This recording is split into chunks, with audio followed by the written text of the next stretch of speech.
The golden stories में आपका स्वागत है। आइए सुनते हैं मुंशी प्रेमचंद की लिखी कहानी नसीहतों का दफ्तर। बाबू अक्षय कुमार पटना के एक वकील थे और बड़े वकीलों में समझे जाते थे, यानी राय बहादुरी के करीब पहुंच चुके थे, जैसा कि अक्सर बड़े आदमियों के बारे में मशहूर है। इन बाबू साहब का लड़कपन भी बहुत गरीबी में बीता था। माँ बाप अब अपने शैतान लड़कों को डांटते डपटते तो बाबू अक्षय कुमार का नाम मिसाल के तौर पर पेश किया जाता था। अक्षय बाबू को देखो, आज दरवाजे पर हाथी झूमता है, कल पढ़ने को तेल नहीं मयस्सर होता था, पुआल जलाकर उसकी आंच में पढ़ते, सड़क की लालटेनों की रोशनी में सबक याद करते। विद्या इस तरह आती है। कोई कोई कल्पनाशील व्यक्ति इस बात के भी साक्षी थे कि उन्होंने अक्षय बाबू को जुगनू की रोशनी में पढ़ते देखा है। जुगनू की दमक या पुआल की आंच में स्थायी प्रकाश हो सकता है, इसका फैसला सुनने वालों की अक्ल पर था। कहने का आशय यह है कि अक्षय कुमार का बचपन का जमाना बहुत ईर्ष्या करने योग्य ना था और ना वकालत का जमाना। खुशनसीबियों की वह बाढ़ अपने साथ लाया जिसकी उम्मीद थी। बाढ़ का जिक्र ही क्या, बरसों तक अकाल की सूरत थी। ये आशा कि सिहा गाउन कामधेनु साबित होगा और दुनिया की सारी नेमतें उसके सामने हाथ बांधे खड़ी रहेंगी, झूठ निकली। काला गाउन काले नसीब को रोशन न कर सका। अच्छे दिनों के इंतजार में बहुत दिन गुजर गए और आखिरकार जब अच्छे दिन आए, जब गार्डन पार्टियों में शरीक होने की दावतें आने लगी, जब वे आम जलसों में सभापति की कुर्सी पर शोभायमान होने लगे, तो जवानी विदा हो चुकी थी और बालों को खिंचाव की जरूरत महसूस होने लगी थी। खासकर इस कारण से कि सुंदर और हंसमुख हेमवती की खातिरदारी जरूरी थी, जिसके शुभ आगमन ने बाबू अक्षय कुमार के जीवन की अंतिम आकांक्षा को पूरा कर दिया था। जिस तरह दानशीलता मनुष्यों के दुर्गुणों को छिपा लेती है, उसी तरह कृपणता उसके सद्गुणों पर पर्दा डाल देती है। कंजूस आदमी के दुश्मन सब होते हैं, दोस्त कोई नहीं होता। हर व्यक्ति को उससे नफरत होती है। वह गरीब किसी को नुकसान नहीं पहुंचाता। आमतौर पर वह बहुत ही शांति प्रिय, गंभीर, सबसे मिलजुल कर रहने वाला और स्वाभिमानी व्यक्ति होता है। मगर कंजूसी काला रंग है जिस पर दूसरा कोई रंग, चाहे कितना ही चटख क्यों ना हो, नहीं चढ़ सकता। बाबू अक्षय कुमार भी कंजूस मशहूर थे। हालांकि जैसा कायदा है, यह उपाधि उन्हें ईर्ष्या के दरबार से प्राप्त हुई थी। जो व्यक्ति कंजूस कहा जाता हो, समझ लो कि वह बहुत भाग्यशाली है और उसे डहा करने वाले बहुत हैं। अगर बाबू अक्षय कुमार कोड़ियों को दांत से पकड़ते थे तो किसी का क्या नुकसान था। अगर उनका मकान बहुत ठाट बाट से नहीं सजा हुआ था, अगर उनके यहाँ मुफ्तखोर ऊँघने वाले नौकरों की फौज नहीं थी, अगर वे 2 घोड़ों की फिटन पर कचहरी नहीं जाते थे, तो किसी का क्या नुकसान था।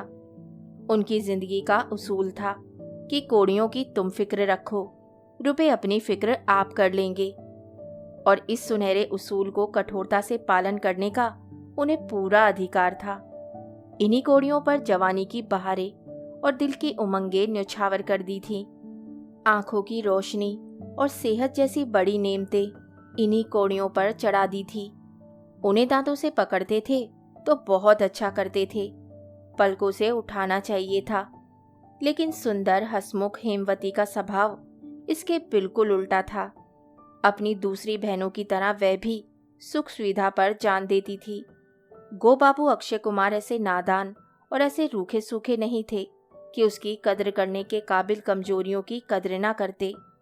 नहीं, वे श्रृंगार और सजावट की चीजों को देखकर कभी कभी खुश होने की कोशिश भी करते थे। मगर कभी कभी जब हेमवती उनकी नेक सलाहों की परवाह ना करके सीमा से आगे बढ़ जाती, तो उस दिन बाबू साहब को उसकी खातिर अपनी वकालत की योग्यता का कुछ ना कुछ हिस्सा जरूर खर्च करना पड़ता था। एक रोज जब अक्षय कुमार कचहरी से आए, तो सुंदर और हंसमुख हेमवती ने एक रंगीन लिफाफा उनके हाथ में रख दिया। उन्होंने देखा तो अंदर एक बहुत नफीस गुलाबी रंग का निमंत्रण था। हेमवती से बोले, इन लोगों को एक ना एक खप्त सूझता ही रहता है। भाई मेरे ख्याल में इस ड्रामेटिक परफॉर्मेंस की कोई जरूरत ना थी। हेमवती इन बातों को सुनने की आदी थी। मुस्कुराकर बोली, क्यों? इससे बेहतर और कौन खुशी का मौका हो सकता है? अक्षय कुमार समझ गए कि अब बहस मुबाहिसे की जरूरत आ गई। संभल बैठे और बोले, मेरी जान, बीए के इम्तिहान में पास होना कोई गैर मामूली बात नहीं है। हजारों नौजवान हर साल पास होते रहते हैं। अगर मेरा भाई होता तो मैं सिर्फ उसकी पीठ ठोक कर कहता कि शाबाश, खूब मेहनत की। मुझे ड्रामा खेलने का ख्याल भी ना पैदा होता। डॉक्टर साहब तो समझदार आदमी है, उन्हें क्या सूझी? हेमवती, मुझे तो जाना ही पड़ेगा। अक्षय कुमार, क्यों, क्या वादा कर लिया है? हेमवती, डॉक्टर साहब की बीवी खुद आई थी। अक्षय कुमार, तो मेरी जान, तुम भी कभी उनके घर चली जाना। परसों जाने की क्या जरूरत है? हेमवती, अब पता ही दूं, मुझे नायिका का पाठ दिया गया है और मैंने उसे मंजूर कर लिया है। यह कहकर हेमवती ने गर्व से अपने पति की तरफ देखा, मगर अक्षय कुमार को इस खबर से बहुत खुशी नहीं हुई। इससे पहले हेमवती 2 बार शकुंतला बन चुकी थी। इन दोनों मौकों पर बाबू साहब को काफी खर्च करना पड़ा था। उन्हें डर हुआ कि अब के हफ्ते में फिर घोष कंपनी 200 का बिल पेश करेगी और इस बात की सख्त जरूरत थी कि अभी से रोकथाम की जाए। उन्होंने बहुत मुलायमियत से हेमवती का हाथ पकड़ लिया और बहुत मीठे और मोहब्बत में लिपटे हुए लहजे में बोले, प्यारी, ये बला फिर तुमने अपने सर ले ली। अपनी तकलीफ और परेशानी का बिल्कुल ख्याल नहीं किया। यह भी नहीं सोचा कि तुम्हारी परेशानी तुम्हारे इस प्रेमी को कितना परेशान करती है। मेरी जान, ये जलसे नैतिक दृष्टि से बहुत आपत्तिजनक होते हैं। इन्हीं मौकों पर दिलों में ईर्ष्या के बीज बोए जाते हैं। यहीं पीठ पीछे बुराई करने की आदत पड़ती है और यहीं तानेबाजी और नोक-झोंक की मश्क होती है। फला लेडी हसीन है, इसलिए उसकी दूसरी बहनों का फर्ज है कि उससे जले। अरे मेरी जान, ईश्वर ना करे कि कोई डाही बने, मगर डाहा करने के योग्य बनना तो अपने अख्तियार की बात नहीं। मुझे भय है कि तुम्हारा दाहक सौंदर्य कितने ही दिलों को जलाकर राख कर देगा। प्यारी हेमू, मुझे दुख है कि तुमने मुझसे पूछे बगैर ये निमंत्रण स्वीकार कर लिया। मुझे विश्वास है, अगर तुम्हें मालूम होता कि मैं इसे पसंद ना करूंगा तो तुम हरगिज स्वीकार ना करती। सुंदर और हंसमुख हेमवती इस मोहब्बत में लिपटी हुई तकरीर को बजाहिर बहुत गौर से सुनती रही। इसके बाद जानबूझकर अनजान बनते हुए बोली, मैंने तो ये सोचकर मंजूर कर लिया था कि कपड़े सब पहले ही के रखे हुए हैं, ज्यादा सामान की जरूरत ना होगी। सिर्फ चंद घंटों की तकलीफ है और एहसान मुफ्त। डॉक्टरों को नाराज करना भी तो अच्छी बात नहीं है, मगर अब ना जाऊंगी। मैं अभी उनको अपनी मजबूरी लिखे देती हूँ।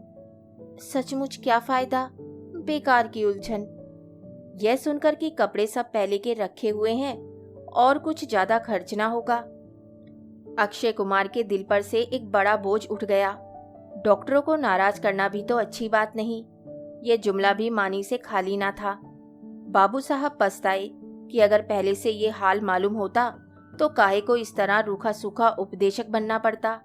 गर्दन हिलाकर बोले, नहीं नहीं मेरी जान, मेरी मंशा यह हरगिज नहीं कि तुम जाओ ही मत। जब तुम निमंत्रण स्वीकार कर चुकी हो तो अब उससे मुकरना इंसानियत से हटी हुई बात मालूम होती है। मेरी सिर्फ यह मंशा थी कि जहां तक मुमकिन हो ऐसे जलसों से दूर रहना चाहिए। मगर हेमवती ने अपना फैसला बहाल रखा। अब मैं ना जाऊंगी, तुम्हारी बातें गिरह में बांध ली। दूसरे दिन शाम को अक्षय कुमार हवाखोरी को निकले। आनंद बाग उस वक्त जोबन पर था। ऊंचे ऊंचे सरों और अशोक की कतारों के बीच लाल बजरी से सजी हुई सड़क ऐसी खूबसूरत मालूम होती थी कि जैसे कमल के पत्तों में फूल खिला हुआ हो, या नोकदार पलकों के बीच में लाल मत वाली आंखें जेब दे रही हैं। बाबू अक्षय कुमार इस क्यारी पर हवा के हल्के फुल्के ताजगी देने वाले झोंकों का मजा उठाते हुए एक सायेदार कुंज में जा बैठे। ये उनकी खास जगह थी। इन इनायतों की बस्ती में आकर थोड़ी देर के लिए उनके दिल पर फूलों के खिलेपन और पत्तों की हरियाली का बहुत ही नशीला असर होता था। थोड़ी देर के लिए उनका दिल भी फूल की तरह खिल जाता। यहाँ बैठे उन्हें थोड़ी देर हुई थी कि उन्हें एक बूढ़ा आदमी अपनी तरफ आता हुआ दिखाई दिया। उसने सलाम किया और एक मोहरदार बंद लिफाफा देकर गायब हो गया। अक्षय बाबू ने लिफाफा खोला और उसकी अंबरी महक से रूह फड़क उठी। खत का मजमून यह था, मेरे प्यारे अक्षय बाबू, आप इस नाचीज के खत को पढ़कर बहुत हैरत में आएंगे, मगर मुझे आशा है कि आप मेरी इस ढिठाई को माफ करेंगे। आपके आचार विचार, आपकी सुरुचि और आपके रहन सहन की तारीफें सुन सुनकर मेरे दिल में आपके लिए एक प्रेम और आदर का भाव पैदा हो गया है। आपके सादे रहन सहन ने मुझे मोहित कर लिया है। अगर हया शर्म मेरा दामन ना पकड़े होती तो मैं अपनी भावनाओं को और भी स्पष्ट शब्दों में प्रकाशित करती। साल भर हुआ कि मैंने सामान्य पुरुषों की दुर्बलताओं से निराश होकर यह इरादा कर लिया था कि शेष जीवन खुशियों का सपना देखने में काटूंगी। मैंने ढूंढा, मगर जिस दिल की तलाश थी ना मिला। लेकिन जब से मैंने आपको देखा है, मुद्दतों की सोई हुई उमंगें जाग उठी हैं। आपके चेहरे पर सुंदरता और जवानी की रोशनी ना सही, मगर कल्पना की झलक मौजूद है, जिसकी मेरी निगाह में ज्यादा इज्जत है। हालांकि मेरा ख्याल है कि अगर आपको अपने बहिरंग की चिंता होती तो शायद मेरे अस्तित्व का दुर्बल अंश ज्यादा प्रसन्न होता। मगर मैं रूप की भूखी नहीं हूँ। मुझे एक सच्चे, प्रदर्शन से मुक्त, सीने में दिल रखने वाले इंसान की चाह है और मैंने उसे पा लिया। मैंने एक चतुर पनडुब्बे की तरह समुद्र की तह में बैठकर उस रत्न को ढूंढ निकाला है। मेरी आपसे केवल यह प्रार्थना है कि आप कल रात को डॉक्टर किचलू के मकान पर तशरीफ लाएं। मैं आपका बहुत एहसान मानूंगी। वहां एक हरे कपड़े पहनी स्त्री अशोकों के कुंज में आपके लिए आंखें बिछाए बैठी नजर आएगी। इस खत को अक्षय कुमार ने दोबारा पढ़ा। इसका उनके दिल पर क्या असर हुआ, यह बयान करने की जरूरत नहीं। वह ऋषि नहीं थे। हालांकि ऐसे नाजुक मौके पर ऋषियों का फिसल जाना भी असंभव नहीं। उन्हें एक नशा सा महसूस होने लगा। जरूर इस परी ने मुझे यहाँ बैठे देखा होगा। मैंने आज कई दिन से आईना भी नहीं देखा। जाने चेहरे की क्या कैफियत हो रही है। इस ख्याल से बेचैन होकर वे दौड़े हुए एक हौज पर गए और उसके साफ पानी में अपनी सूरत देखी, मगर संतोष न हुआ। बहुत तेजी से कदम बढ़ाते हुए मकान की तरफ चले और जाते ही आईने पर निगाह दौड़ाई। हजामत साफ नहीं है और साफा कमबख्त खूबसूरती से नहीं बंधा, मगर तब भी मुझे कोई बदसूरत नहीं कह सकता। ये जरूर कोई आला दर्जे की पढ़ी लिखी, ऊंचे विचारों वाली स्त्री है, वरना मामूली औरतों की निगाह में तो दौलत और रूप के सिवा और कोई चीज जचती ही नहीं। तो भी मेरा ये फूहड़पन किसी सुरुचि संपन्न स्त्री को अच्छा नहीं मालूम हो सकता। मुझे अब इसका ख्याल रखना होगा। आज मेरे भाग्य जागे हैं। बहुत मुद्दत के बाद मेरी कद्र करने वाला एक सच्चा जौहरी नजर आया है। भारतीय स्त्रियां शर्म और हया की पुतली होती हैं। जब तक कि अपने दिल की हलचलों से मजबूर ना हो जाए, वे ऐसा खत लिखने का साहस नहीं कर सकती। इन्हीं ख्यालों में बाबू अक्षय कुमार ने रात काटी। पलक तक नहीं झपकी। दूसरे दिन सुबह 10 बजे तक बाबू अक्षय कुमार ने शहर की सारी फैशनेबल दुकानों की सैर की। दुकानदार हैरत में थे कि आज बाबू साहब यहाँ कैसे भूल पड़े। कभी भूल कर भी ना झांकते थे। ये काया पलट क्यों कर हुई? गरज आज उन्होंने बड़ी बेदर्दी से रुपया खर्च किया और जब घर चले तो फिटन पर बैठने की जगह ना थी। हेमवती ने उनके माथे पर से पसीना साफ करके पूछा, आज सवेरे से कहाँ गायब हो गए?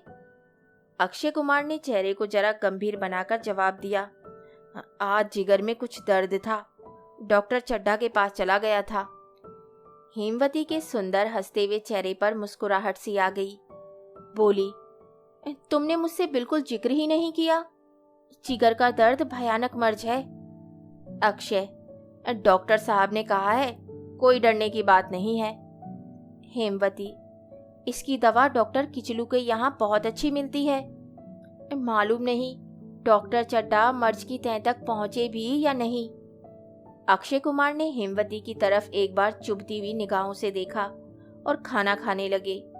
इसके बाद अपने कमरे में जाकर बैठे। शाम को जब वे पार्क, घंटाघर, आनंद बाग की सैर करते हुए फिटन पर जा रहे थे तो उनके होठों पर लाली और गालों पर जवानी की गुलाबी झलक मौजूद थी। तो भी प्रकृति के अन्याय पर, जिसने उन्हें रूप की संपदा से वंचित रखा था, उन्हें आज जितना गुस्सा आया शायद और कभी ना आया हो। आज वे पतली नाक के बदले अपना खूबसूरत गाउन और डिप्लोमा सब कुछ देने के लिए तैयार थे।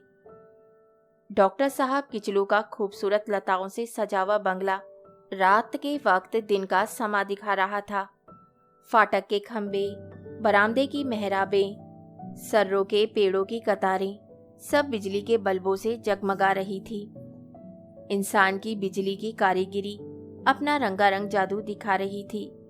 दरवाजे पर शुभागमन का बंधनवार, पेड़ों पर रंग बिरंगे पक्षी, लताओं में खिले हुए फूल, ये सब इसी बिजली की रोशनी के जलवे हैं। इसी सुहानी रोशनी में शहर के रईस इठलाते फिर रहे हैं। अभी नाटक शुरू करने में कुछ देर है, मगर उत्कंठा लोगों को अधीर करने पर लगी है। डॉक्टर किचलू दरवाजे पर खड़े मेहमानों का स्वागत कर रहे हैं। 8 बजे होंगे कि बाबू अक्षय कुमार बड़ी आन बान के साथ अपनी फिटन से उतरे। डॉक्टर साहब चौंक पड़े। आज ये कूलर में कैसे फूल लग गए हैं। उन्होंने बड़े उत्साह से आगे बढ़कर बाबू साहब का स्वागत किया और सर से पांव तक उन्हें गौर से देखा।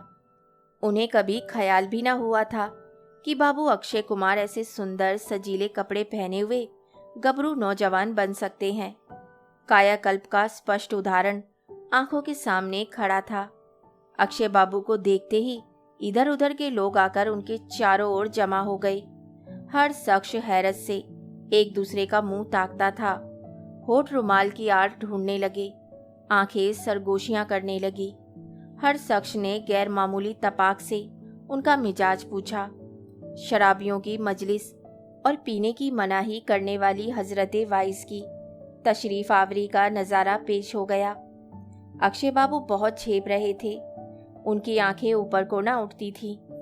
इसलिए जब मिजाज पुरसियों का तूफान दूर हुआ तो उन्होंने अपनी हरे कपड़ों वाली स्त्री की तलाश में चारों तरफ एक निगाह दौड़ाई और दिल में कहा, ये शोधे हैं मस्खरे, मगर अभी अभी उनकी आंखें खुली जाती हैं।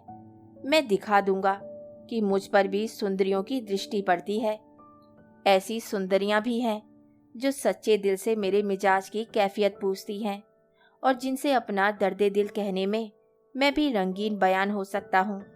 मगर उस हरे कपड़े वाली प्रेमिका का कहीं पता ना था। निगाहें चारों तरफ से घूम घाम कर नाकाम वापस आई। आधे घंटे के बाद नाटक शुरू हुआ। बाबू साहब निराश भाव से पैर उठाते हुए थिएटर हॉल में गए और कुर्सी पर बैठ गए। बैठ क्या गए, गिर पड़े। पर्दा उठा। शकुंतला अपनी दोनों सखियों के साथ सिर पर घड़ा रखे पौधों को सींचती हुई दिखाई दी। दर्शक बाग बाग हो गए। तारीफों के नारे ना बुलंद हुए। शकुंतला का जो काल्पनिक चित्र खिंच सकता था वे आंखों के सामने खड़ा था। वही प्रेमिका का खुलापन, वही आकर्षक गंभीरता, वही मतवाली चाल, वही शर्मीली आंखें। अक्षय बाबू पहचान गए। वे सुंदर हंसमुख हेमवती थी। बाबू अक्षय कुमार का चेहरा गुस्से से लाल हो गया। इसने मुझसे वादा किया था कि मैं नाटक में ना जाऊंगी। मैंने घंटों इसे समझाया। अपनी असमर्थता लिखने पर तैयार थी, मगर सिर्फ दूसरों को रिझाने और लुभाने के लिए, सिर्फ दूसरों के दिलों में अपने रूप और अपनी अदाओं का जादू फूंकने के लिए, सिर्फ दूसरी औरतों को जलाने के लिए उसने मेरी नसीहतों का और अपने वादे का, यहाँ तक कि मेरी अप्रसन्नता का भी जरा भी ख्याल ना किया। हेमवती ने भी उड़ती हुई निगाहों से उनकी तरफ देखा। उनके पाकपन पर उसे जरा भी ताज्जुब ना हुआ। कम से कम वह मुस्कुराई नहीं। सारी महफिल बेसुध हो रही थी, मगर अक्षय बाबू का जी वहां न लगता था। वे बार बार उठ के बाहर जाते, इधर उधर बेचैनी से आंखें फाड़ फाड़ देखते और हर बार झुंझलाकर वापस आते। यहाँ तक कि 12 बज गए और अब मायूस होकर उन्होंने अपने आप को कोसना शुरू किया। मैं भी कैसा अहमक हूँ, एक शौक औरत के चकमे में आ गया। जरूर इन्हीं बदमाशों में से किसी की शरारत होगी। ये लोग मुझे देख देख कर कैसा हंसते थे। इन्हीं में से किसी मस्खरे ने ये शिगुफा छोड़ा है। अफसोस, सैकड़ों रुपए पर पानी फिर गया। लज्जित हुआ सो अलग, कई मुकदमे हाथ से गए। हेमवती की निगाहों में जलील हो गया। और यह सब सिर्फ इन हाइयों की खातिर। मुझसे बड़ा अहमक और कौन होगा। इस तरह अपने ऊपर लानत भेजते, गुस्से में भरे हुए वे फिर महफिल की तरफ चले कि एकाएक सरों के पेड़ के नीचे वे हरितवसना सुंदरी उन्हें इशारे से अपनी तरफ बुलाती हुई नजर आई। खुशी के मारे उनकी बाछें खिल गई। दिलो दिमाग पर एक नशा सा छा गया। मस्ती के कदम उठाते, झूमते और ऐठते उस स्त्री के पास आए और आशिकाना जोश के साथ बोले, ए रूप की रानी, मैं तुम्हारी इस कृपा के लिए हृदय से तुम्हारा कृतज्ञ हूँ। तुम्हें देखने के शौक में इस अधमरे प्रेमी की आंखें पथरा गई, और अगर तुम्हें कुछ देर तक और ये आंखें ना देख पाती तो तुम्हें अपने रूप के मारे हुए की लाश पर हसरत के आंसू बहाने पड़ते। कल शाम ही से मेरे दिल की जो हालत हो रही है उसका जिक्र बयान की ताकत से बाहर है। मेरी जान, मैं कल कचहरी ना गया और कई मुकदमे हाथ से खोए, मगर तुम्हारे दर्शन से आत्मा को जो आनंद मिल रहा है उस पर मैं अपनी जान भी न्यौछावर कर सकता हूँ। मुझे अब धैर्य नहीं है। प्रेम की आग ने संयम और धैर्य को जलाकर खाक कर दिया है। तुम्हें अपने हुस्न के दीवाने से ये पर्दा करना शोभा नहीं देता।